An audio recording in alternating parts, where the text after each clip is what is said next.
Hello. I have more multiple charts here, and I'm just going to show them to you because they are all accomplishing the same goal. This one is available, chart for multiples. This one doesn't have any grid around it. This one has a grid, okay? It's just a little bit different. Here's a grid, but it doesn't say chart for multiples. It's just slightly different. Here's another one. It says summary of multiples. Okay? I'm going to show you how to do this work using the summary of multiples, but you do the same thing for all 4 documents. All right. I didn't grab a red pencil, but we would color that one red. Color this number 2 pink. Oops, I'm sorry. That's green. Why did I color that pink? 2 is green. 3 is pink. 4 is yellow. 5 is light blue. 6 is purple, although this isn't very purple. 7 is white. I do show the children to color that in even though it doesn't make any difference. 8 is brown. 9 is dark blue. And 10 is golden. If you don't have a golden pencil, you can just use yellow. Alrighty.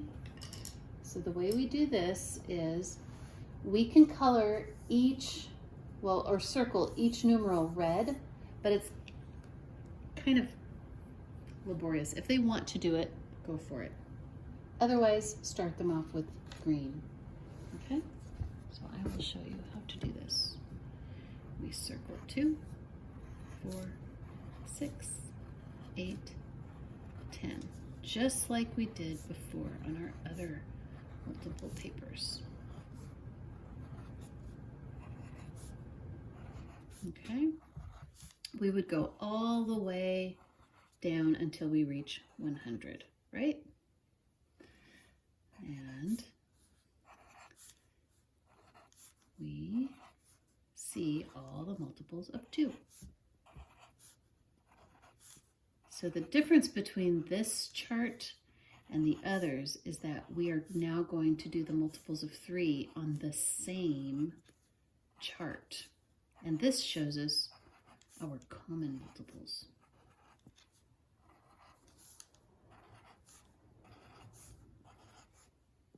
Okay, so you can see our pattern that we are making.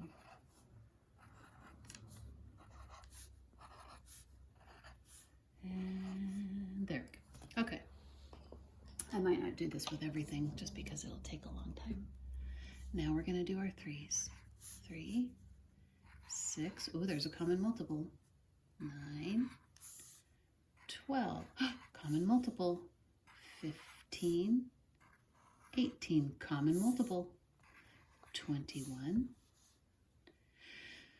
24, 27, 30, 33, 36, 39, and you get it. Oh, I'm going to move on to my 4s now. Oh, look, I've already got a common multiple with my 4s. Oh, and with my 8s, and with my 12, and my 16, and 20. What do we know about 2s and 4s? Oops. Darn it. 44, 48. Look, a lot of 2s and 4s are sharing a multiple, aren't they? Yes. And we can keep going if we want to, but you get it. Let's move on to our 5s. So here we have 5, 10, 15, 20, 25, 30, 35, 40, 45, 50, and so on. Let's move on to our 6s. So we have 6, 12, 18, 24, 30, and so on. We can keep going. 36, 42. Let's stop there. Now we have 7s. Again, I'm using a regular pencil. 7, 14, 21, 28, 35, 42, and 49. I'm noticing that some of these numbers are only being circled once. Interesting. Okay, let's move on to our 8s. 8 is brown, so 8, 16, 24. What's the next one? 32. What's the next one? 40. 48. 56. And we could keep going. Next is 9. 9's dark blue. 9. 18. 27. 36. 45. 54. 63. 72. 81. 90. I like doing 9s. 9s are fun. Look.